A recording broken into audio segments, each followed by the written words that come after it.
Hello, my name is Stephanie Michael, and I'm a speech language pathologist for Lincoln Uinta Child Development Association. Today, I'm going to teach mom and dad how a speech therapist would read a book to their child. I believe most of you parents probably already do this already, but it's good for you to know that you're doing a good job. Reading books to kids are so important for your child. And the two main reasons it's important is for children to learn the receptive language and expressive language. So receptive language, what I mean by that is you are giving your children vocabulary to understand for further communications. And in expressive language, we're also teaching kids how to express their wants, ideas, and needs while reading a book. And you probably already know that your child loves having books read to them. So the big thing here is to keep your child engaged in a book for as long as you can. Today, I'm going to be reading this book, The Tickle Monster. Now, you don't necessarily need this book. What I'm doing is going to be showing you some ways to help elongate that process of learning language both receptively and expressively while having a good time with your child. The first thing I always like to do when I start reading a book is I hold the book up, and again, you'll probably have your child on your lap. But I would simply ask the child, what do you think this book is about?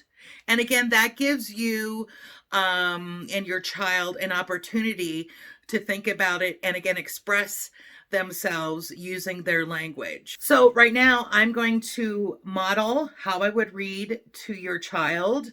If I was in a group, I obviously would be holding the book up like this. But for now, I will just pretend that I have your kiddo on my lap, and let's read our book. What do you think this book is about? You think? Let's see. I've traveled the galaxy, planets and stars. I've tickled my way from Venus and Mars. I've traveled the world from Texas to Pisa. I've tickled King Tut and the great Sphinx of Giza. So what I would do, again, is have your child, what is going on in this book? And again, having your child, point to things, what color is this? This is yellow. What color is the monster's nose? So again, you're constantly asking questions to your child and keeping them engaged, and at the same time, exposing them to those concepts that we want them to learn. Tickling my lovelies is what I do best. Are you sure you're ready for what's coming next? I'm all in a tizzy, quite frizzy and dizzy. My fingers are squiggly, your piggies are wiggly. And again, you want to try to be as animated as you possibly can. And again, ask questions about the pictures in the book. What is going on? What is he doing?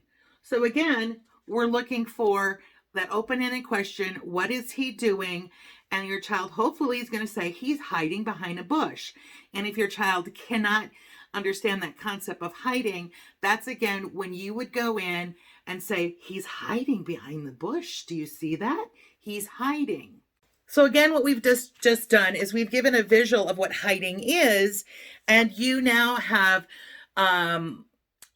basically told your child and taught your child what hiding is. So next time you read the book, hopefully your child will be able to understand that concept.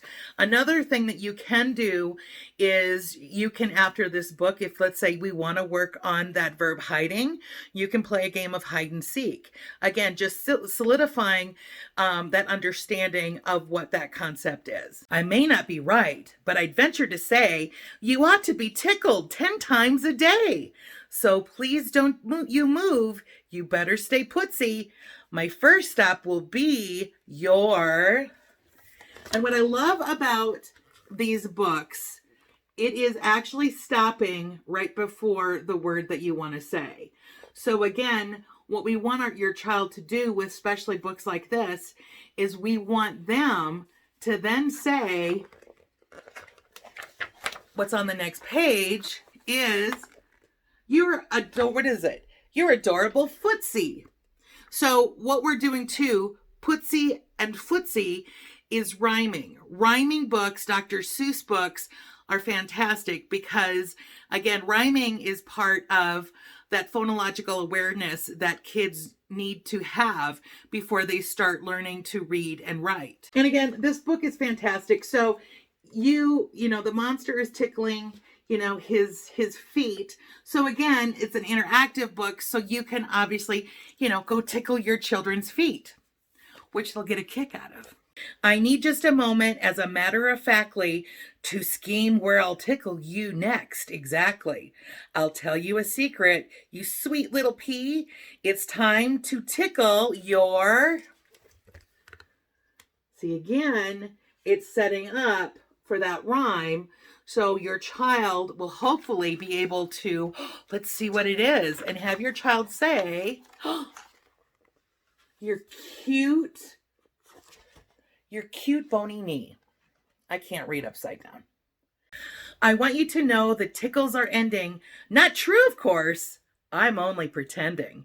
Get ready for laughter, because here I come to tickle and tackle your...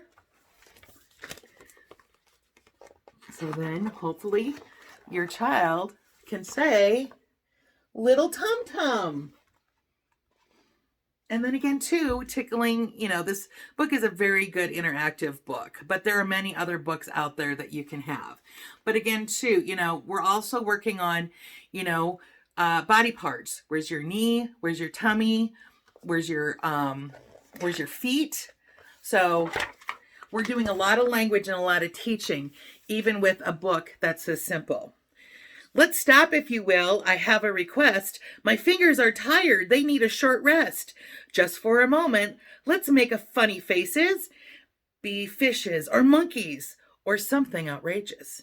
Surely by now you must be believing my spaceship is waiting and soon we'll be leaving.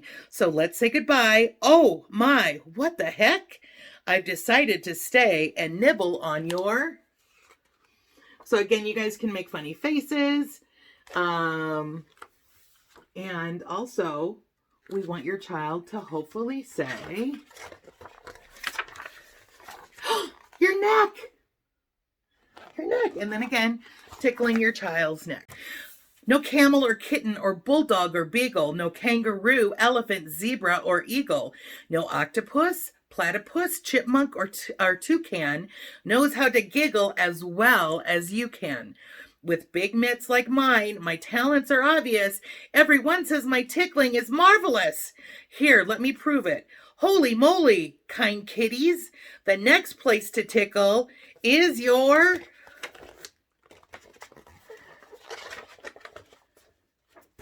armpitties. So this again is a really good page to have your child. Okay, can you point to a zebra? Point to the dog, point to an octopus. Now, toucan, your child may not, you know, since we live out here in the forest, they probably don't know what a toucan is. But the one thing that we want to do with books, even though your child does and may not know what the item is, we want to be able to say the word, show them the picture, so we are actually exposing them to what that is. So it may not be a part of their world, but we still want to be exposing those types of items to your child. Hold still now, no jumping or flinching or wiggling, no smiling or smirking or snorting or giggling. Now comes the moment for us to be serious. Next you shall see something very mysterious. And so again, I would say, what do you think is going to happen next? So again, when you do that with your child, you're not giving them the answers, but you are honing in on those critical thinking skills for them to think about, what is going to happen next, and let them think about it and let them express to you what they think is going to happen. For my crowning achievement, I'll tickle your toes and your elbows, your knees, your neck, and your nose. And your earlobes, your eyebrows, your chin, quite a tally. I'll tickle them all for my big grand finale. So, obviously, you're going to be tickling your kiddo. Whew. That's enough. I'm exhausted from laughing. I've had so much fun. What a great time we're having. But now I must leave, find my coat, grab my hat. Planet Tickle is calling. It's time for a nap. Now, please don't you worry, and please don't you fret, because Tickle Monster isn't done with you yet. Here's one more thing before I must go. And again, too, what is he going to do? On the last pages, I love you so much, I want you to know. And then you can say, oh, where is he going?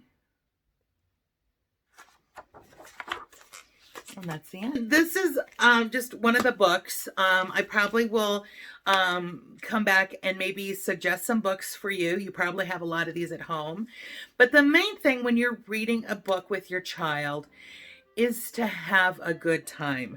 This is a good time for you to continue to build that wonderful relationship with you and your child.